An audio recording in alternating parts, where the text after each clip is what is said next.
안녕하십니까. 몽정기와 자카르타를 연출한 영화감독 정초신입니다. 저는 충암고등학교 선배인 윤석열 후보를 동문들과 함께 응원합니다. 정직한 윤석열이 정권교체의 답입니다. 레디, 액션! 이 프로그램은 윤충모가 제작 협조합니다. 시청자 여러분 안녕하십니까? 지금 그 전국이 여러 가지로 좀 소용돌이 치고 있습니다. 특히나 야권 보수 그 정권은 지금 선거일이 지금 2달밖에 안 남았는데 선대위가 해체되고 다시 지금 그 후보가 같이 동력하시는 분들 또 뭐 정리하고 이렇게 해서 지금 뭐 자중진환이 일어난 그런 상황인데 지금 누구 어떻게 가고 이런 것도 지금 모르는 상황입니다. 자, 이런 어떤 그 야권의 전국 풍향계를 진단해 주실 분을 모셨습니다. 박대호 정치학 박사입니다. 안녕하세요. 네, 안녕하세요. 반갑습니다. 네. 아유, 박사님은 뭐 정편 방송에서 패널로서도 계속 활동을 하시고 또 우리 공화당에서는 또 그 최고위원으로 역할을 많이 하시고 네네. 박근혜 대통령 사면에 많은 일익을 또 담당하셨던 것 같고 요즘은 특히나 또 범야권 대선 후보단 단일화 추진 그 국민협의회 네네. 대표를 하시면서 공동대표를 하시면서 지금 우리 보수 정권 교체를 위해서 여러 가지 뭐 일익을 담당한 게 아니라 지금 분골쇄신한다고 얘기를 해야 되는데 안 그래도 이 야당이 불리한데 야권이 불리한데 선대위를 해체를 했지 않습니까? 그렇습니다. 예. 그래서 지금 앞으로 그러면 자 선대위 해체되고 후보가 자기가 또 해나가고 또 책임도 질만 하니까 자기가 했을 거고 네네. 뭐 우리가 그걸 믿어줘야죠. 네네. 그리고 또 도와줘야죠. 근데 더 중요한 거는 그러면 어떻게 하면은 이 떨어진 지지율을 회복할 수 있는지 이게 중요하잖아요. 그러니까 굉장히 앞으로 중요하죠. 어떻게 했으면 좋겠습니까? 저는 이제 뭐 윤 후보께서 오늘 아침에 예. 의총장에 오셔서 예. 거기 함축적으로 짧게 말씀하신 것 같아요. 예, 예. 초심으로 돌아가서 하나도 둘도 우리 국민들 생각하고 국민과 함께 나라를 위해서 목숨을 바치겠다. 예. 거기에 다 담겨져 있고 그럼 처신도 앞으로 이제 사사로운 거는 다 끊고 저는 항상 그런 이야기합니다. 제가 광화문에서 투쟁하면서 예. 우리 또 광화문 광장이 한참 활성화될 때 느낀 점입니다만은 윤석열 후보님도 아마 그 정도 이야기할 정도면은 이순신 장군이 임진왜란 때 예. 그야말로 13척의 배를 가지고 예. 명랑대첩 승리를 이끌 때 그런 심정으로 이야기한 거 아니겠어요? 12척이에요, 13척이. 어떤 때는 12척, 어떤 때는 뭐 13척 그러는데 예. 그래서 그 뭐 확실히 저도 모르겠어요. 예. 뭐 뭐 의미가 있는 것 같아서 네, 제가 여쭤봤습니다. 순신상유 예. 12척도 있고 어떤 예. 때는 13척 그러는데. 예. 하여튼 뭐 그 예. 지나간 근데 얘기입니다. 예. 그래서 지금 오늘 아침에 이렇게 간단하게 멘트를 들어보면 제가 직접 아까 들었는데 예. 그런 마음으로 하면은 뭐 자잘한 거 이런 거는 다 이제 뭐 사자가 낀 거는 다 없어질 거고 큰 줄기만 가지고 남은 2달간 뛰면은 뭐 지지율 회복되고 그리고 또 정권 교체를 바라는 민심이 아직은 60% 정도는 살아 있잖아요. 그렇죠. 예? 그거를 다시 불붙이면 되니까. 예. 그러나 이제 전략상으로 몇 가지 굉장히 조심해야 될 건 있어요. 어떤 걸까요? 예를 들면 지금 이준석 당대표가 네. 오늘 아침까지도 뭐 권영세 사무총장, 이태규 사무부총장 임명하는 문제 가지고 딴지를 걸고 뭐 또 당대표라는 게 지금 이게 지금 평시 같으면 뭐 좀 저렇게 뭐 한가한 소리 해도 되지만은 제가 보기엔 전시예요, 전시. 통성 없는 전쟁을 하는데 문재인이나 좌파 정권 비판을 하나도 안 하고 내부에 총질하는 이런 대표를 윤석열 씨가 이제는 과감하게 정리할 요인이 있으면 정리를 해야 됩니다. 아니면 이준석 씨가 반성을 하고 철저하게 협조하고 후보한테 좀 맞춰주든지 그거 있고 김종인 선대위원장은 뭐 정리가 됐으니까 예. 그렇게 치고 이제 그 문제가 있고 그 다음에 이제 전선을 만드는 문제 있어가지고 그 동안에 보면 너무 중도 좌다 뭐 실용주의다 아니 선거는 뭐 2030 세대만 있는 것도 아니고 물론 2030 세대가 부동표심이 높은 건 사실입니다만은 아니 중도층이라는 것은 오늘 이 현안 가지고 이랬다가 내일 또 안 맞으면 왔다 갔다 하는 층인데 그걸 너무 믿으면 안 되고 일단은 집토끼부터 좀 다져야 되겠다. 왜냐하면 집토끼가 다져지지 않아요. 지금 투표장에 윤 후보를 비토하는 그런 정통 보수 세력이 꽤 있습니다. 바로 그런 거에 그런 게 기본인데 네. 집토끼부터 일단 다지고 예. 그 다음에 산토끼를 잡으러 가야 되는데 지금 보면 뭐 어딘가 포커스가 계속 그 저기 중도층인데 중도층은 쉽게 얘기해가지고 언제든지 이쪽도 갈 수도 있고 저쪽도 갈 수 있는 사람들 아닙니까? 근데 지금 집토끼가 집을 나가버리면 들어올 명분이 없잖아요. 지금 제가 느끼기에는 제가 뭐 정통 보수 집토끼들하고 투쟁을 한 사람으로서 현장에서 그렇습니다. 예. 수만 명하고 같이 살았기 때문에 한 3년은 예. 지금 제가 느끼기에는 지금 집 나간 집토끼가 최소한 유권자의 5% 이상은 될 겁니다. 투표장에 안 가겠다는. 나는 그래서 이거 정권 교체를 바라는 누구보다도 그걸 염원하는 보수파 지식인이기 때문에 내가 사람들 만날 때마다 누차 얘기했어. 왜 거기에 대한 전략이 없느냐. 중도 못지않게 정통 보수에 대한 전략이 똑같이 나와야 된다. 이번 선대위 개편 때도 그걸 담아야 되는데 지금 그건 전혀 없어요. 지금도. 네. 홍준표 씨라도 드려야 될 거 아니야. 네. 선대위 아니면 이제 보수를 상징하는 힘을 들이든지. 이번에도 그거 보면 그게 없어요. 난 그래서 계속 내가 이야기는 하고 있어요. 만나면 사람들. 그거에 대해서 확실한 대책을 내놓고 하다못해 후보가 그럼 좀 확실하게 후보가 자주 볼 수 있는 중량감 있는 특보라도 누구나 인정하는 보수파 인사 중에 임명을 좀 하든지 전혀 관심이 없더라고요. 그래서 내가 이게 집토끼 담는 전략도 지금 2030 중도에 못지않게 빨리 확보를 해야 되겠다. 그런 생각이 들고요.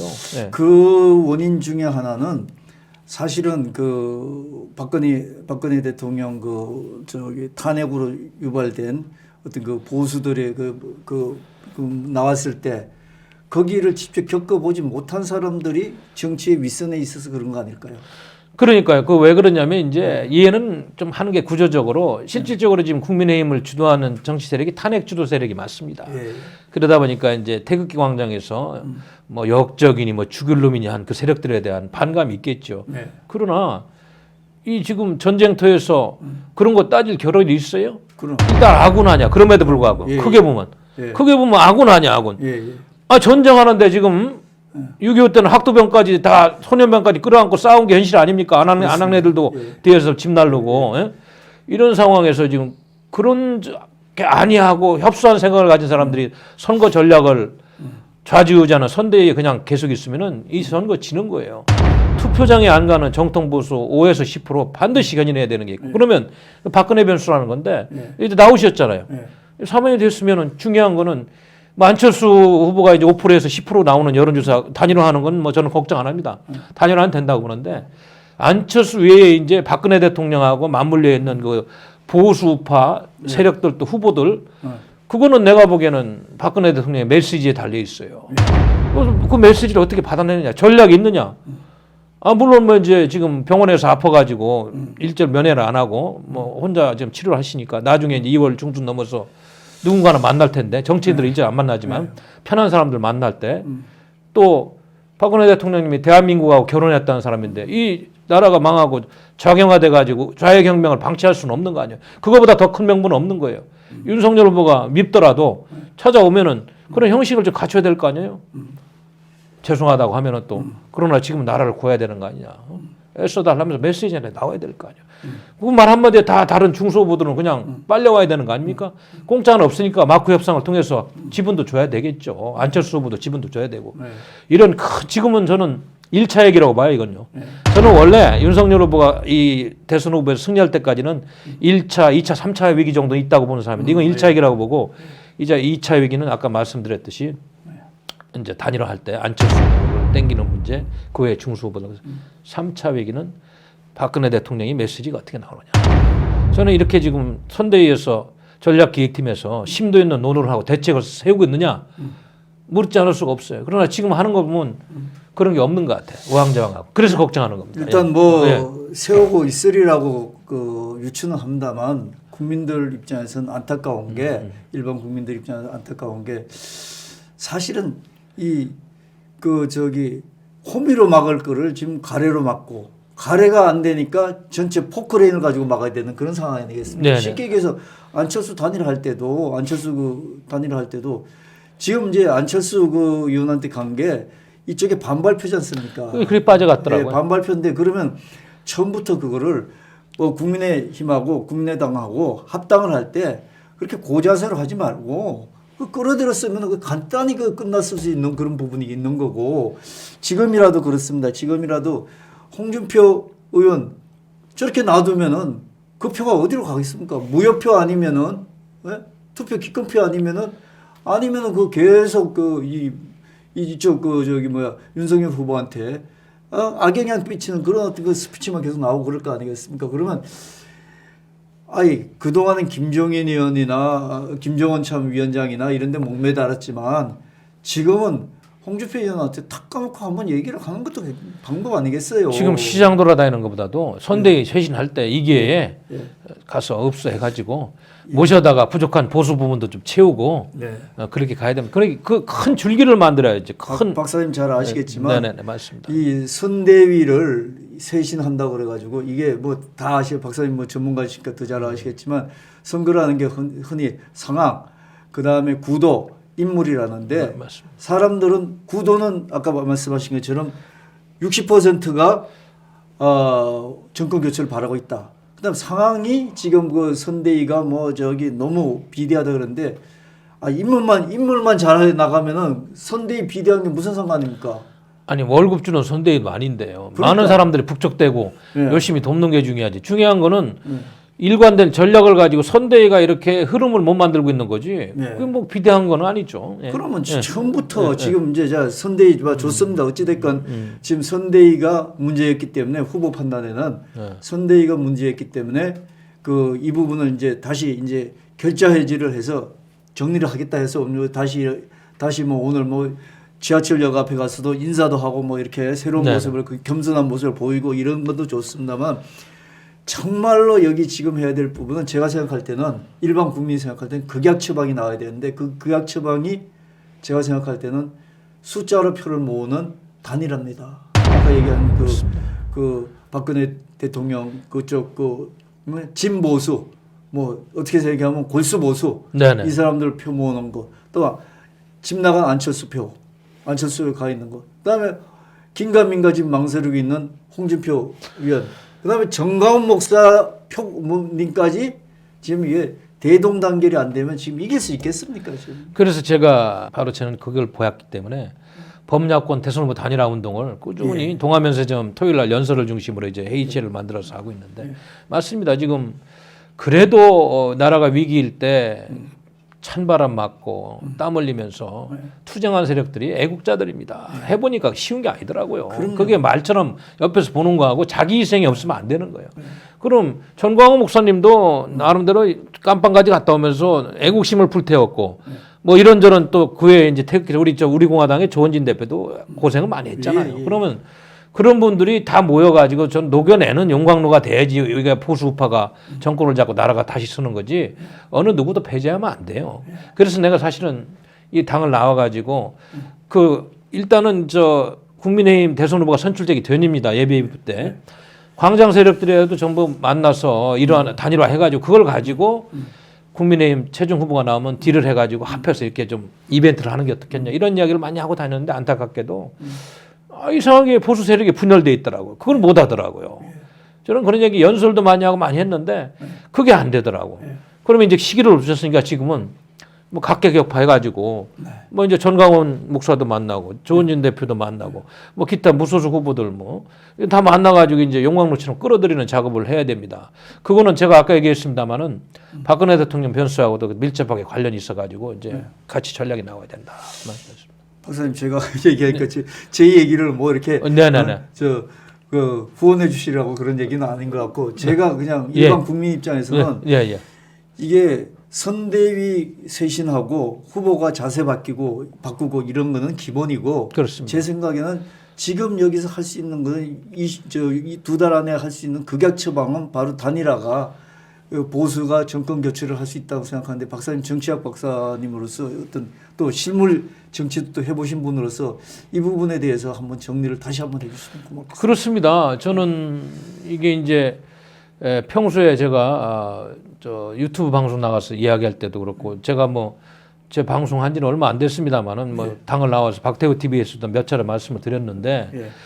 네 가지 조건을 전 이야기했어요. 대선 승리 필수 조건으로 전체적으로 정리를 한다면 이제 그게 첫째 조건이 대선 후보 단일화가 법야권 대선 후보 단일화가 반드시 이루어져야 된다. 그게 첫째 조건이었어요. 그리고 이제 저는 박근혜 대통령께서 사면되기 전에 이제 옥중에 오래 계신다는 그런 생각으로 그런 다음에 옥중에 계신 박근혜 대통령께서 같이 투쟁을 해줘야 된다. 옥중에서 대선 승리를 위해 가지고 메시지도 내고 단식 투쟁하든 뭘 하든 나라를 위해서 함께 단일화된 후보하고 싸워줘야 된다. 이렇게 이 정권 찾아오는 게 그렇게 쉽지 않다. 지금은 사면됐으니까 이제 이야기가 다릅니다만은 예.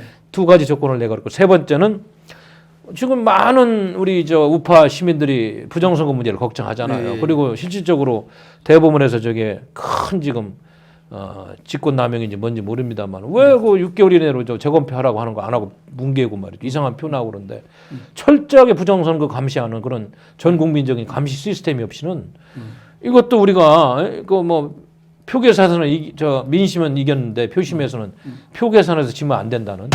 그래서 지금 많은 세력들이 강남역 근처에서 부정선거 문제를 걱정하고 있잖아요. 예. 그리고 이제 제가 얘기한 네 번째는 대한민국 정치라는 게 국내 정치만 가지고 안 되잖아요. 남북한 변수, 북한 벌써 이재명 편들고 있잖아요. 옛날에 보면 대장동 사건도 그렇고. 그렇죠. 그것뿐만 아니고 과연 우리 밀접한 동맹국들이 대한민국 대선에서 과연 공정하게 치러지고 있는지 이제 감시망을 통해서 왜냐하면 분단 국가를 살아가는 이 정치 민주주의라는 건 치열하게 그지없는데 우리 국민들이 못 보는 거를 동맹국들이 객관적으로 감시하면서 과연 정말 헌법적인 범위 내에서 모든 선거가 진행되는가 감시를 해줘야 됩니다. 네. 저는 이 네 가지를 이야기했어요. 그래서 지금 뭐 첫 번째가 지금 가장 오늘 이야기하는 하도에서 중요한 문제라서 이거 빨리 이루어야 된다는 얘기 하는 거죠. 예. 그렇습니다. 그럼 우리 첫 번째 시간으로 대선 후보 단일화가 지금 윤석열 후보가 보수 우파의 대표 그 후보로서 이번 선거에 정권 교체를 하기 위한 거 다른 것도 좋습니다만 우선 박 박사님이 말씀하시는 거는 대선 후보 단일화를 이루어야 된다. 그게 급선무다. 이 말씀으로 일단 1차를 정리를 하도록 그렇습니다. 하고 이제는 예. 그럼 두달라고. 다음 시간에 또 다른 얘기를 좀 하도록 하겠습니다. 알겠습니다. 예. 네. 감사합니다. 네네. 이 프로그램은 윤충모가 제작 협조합니다.